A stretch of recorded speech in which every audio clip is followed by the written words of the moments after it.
Welcome to ITERA, Institut Teknologi Sumatera, sebuah perguruan tinggi negeri di Pulau Sumatera, tepatnya di Provinsi Lampung. ITERA merupakan salah satu institut terbaik di Indonesia. Kami kelompok 5 dari TPB 50 akan menjelaskan tentang penerapan motor listrik sederhana pada kumparan kawat sinergi. Perkenalkan, nama saya Nikodemus Bayang dengan NIM 1221555 Prodi Teknik Geologi. Terima kasih.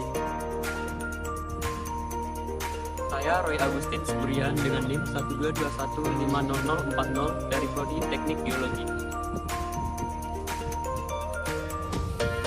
Saya Arga Benedict Vanessa Dimpar dengan NIM 122150063 dari Prodi Teknik Geologi.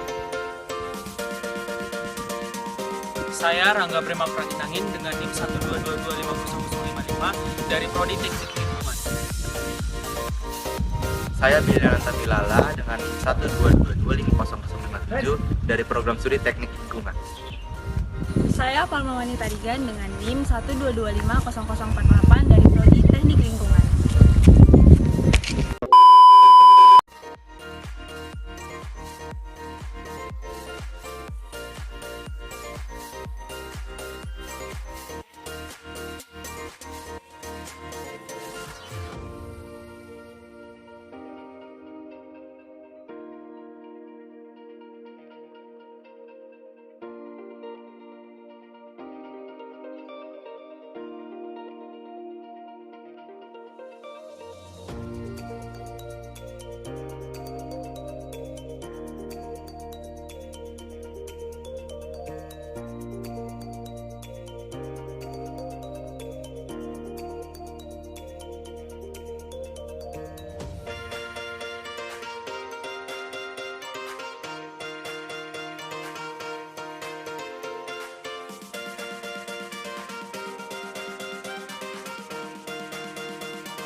Penerapan motor listrik sederhana pada kumparan kawat sinergi kelompok 5 TPB 50 yang beranggotakan 1. Rangga Brema Praninangin, 2. Palmawani Tarigan, 3. Nikodemus Sebayang, 4. Billy Ananta Milala, yang kelima Roy Agustin Siburian, dan yang keenam Arga Benedict Giovanni Sianipar.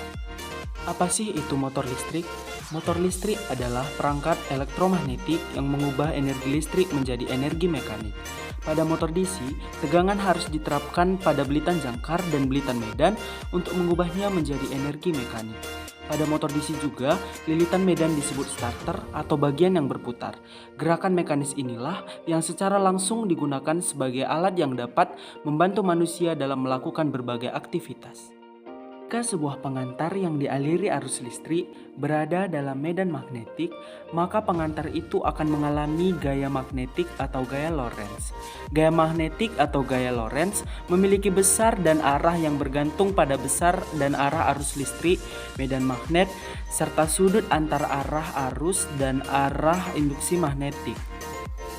Rumus gaya Lorentz adalah F sama dengan B dikali I dikali L dikali sin theta, di mana F adalah gaya magnetik, B besar induksi magnetik, I arus listrik pada kawat konduktor, L adalah panjang penghantar yang dialiri arus listrik, dan theta adalah sudut arah arus listrik dan arah induksi magnetik. Prinsip kerja alat cukup sederhana, di mana motor DC sederhana dibangun dengan menempatkan kawat pembawa arus di dalam medan magnet, yaitu kawat yang membentuk loop ditempatkan di antara dua magnet permanen. Ketika arus mengalir di kawat, arus menciptakan medan magnetnya sendiri, yang berubah arah sesuai dengan arah medan magnet yang menyebabkan rotasi. Dilakukan penggosokan kawat bertujuan untuk memutuskan rangkaian. Jika hal ini tidak dilakukan, medan magnet dan kumparan tembaga akan sejajar dengan medan magnet, dan medan magnet akan berhenti bergerak karena kedua medan magnet tersebut akan saling menarik. Pada percobaan yang pertama dilakukan variasi jumlah lilitan, di mana didapatkan bahwa semakin banyak lilitan kawat, maka laju putarannya akan semakin melambat. Hal ini berhubungan dengan induksi elektromagnetik, di mana jumlah lilitan yang sedikit akan menaikkan kecepatan motor, tetapi ketika lilitan semakin ditingkatkan, maka torsi tenaga semakin bertambah, namun akan melemahkan kecepatannya. Pada percobaan yang kedua dilakukan variasi pada sumber arusnya, yaitu dengan menggunakan satu baterai dan dua baterai. Kumparan yang dialiri arus dengan dua baterai lebih cepat berputar daripada kumparan yang dialiri satu baterai. Kecepatan putaran ini juga biasa disebut dengan gaya Lorentz, di mana gaya ini dipengaruhi oleh beberapa faktor, di antaranya ialah kuat medan magnet dan kuat arus. Semakin kuat arus atau semakin banyak baterai yang digunakan, maka kuat medan magnet akan semakin meningkat. Dengan meningkatnya medan magnet, maka akan makin membesarkan gaya Lorentz yang timbul. Pada percobaan yang ketiga dilakukan variasi ketinggian kumparan dengan jarak 5 cm dan juga 6,5 cm. Berdasarkan hasil pengamatan, diperoleh kumparan dengan jarak terdekat akan berputar lebih cepat daripada yang jauh. Hal itu terjadi karena semakin jauh jarak kumparan akan melemahkan atau menjauhkan kumparan dengan medan magnet, sehingga gaya Lorentz atau putarannya akan semakin melemah. Kelebihan alat ini, yang pertama dapat digunakan di mana saja. Yang kedua, alat dan bahan yang digunakan terjangkau dan sederhana. Yang ketiga, dapat menghemat listrik. Kekurangannya, yang pertama, baterai yang digunakan memiliki tegangan yang kecil. Yang kedua, tidak dapat digunakan secara terus-menerus karena ketika baterai habis maka baling-baling tidak dapat berputar. Yang ketiga, terdapat kemungkinan kumparan tidak bisa berputar jika penempatan magnet yang tidak tepat. Kesimpulan yang didapat setelah melakukan percobaan ini, yang pertama, semakin tinggi tegangan yang dialirkan ke motor listrik, semakin cepat motor listrik berputar. Yang kedua, semakin banyak lilitan yang dimiliki motor listrik, maka semakin besar pula torsi yang dihasilkan oleh motor listrik tersebut, namun kecepatannya semakin berkurang. Yang ketiga, jika ingin mendapatkan putaran dan torsi yang ideal, dilakukan dengan cara menaikkan jumlah tegangan dan jumlah lilitan secara bersamaan.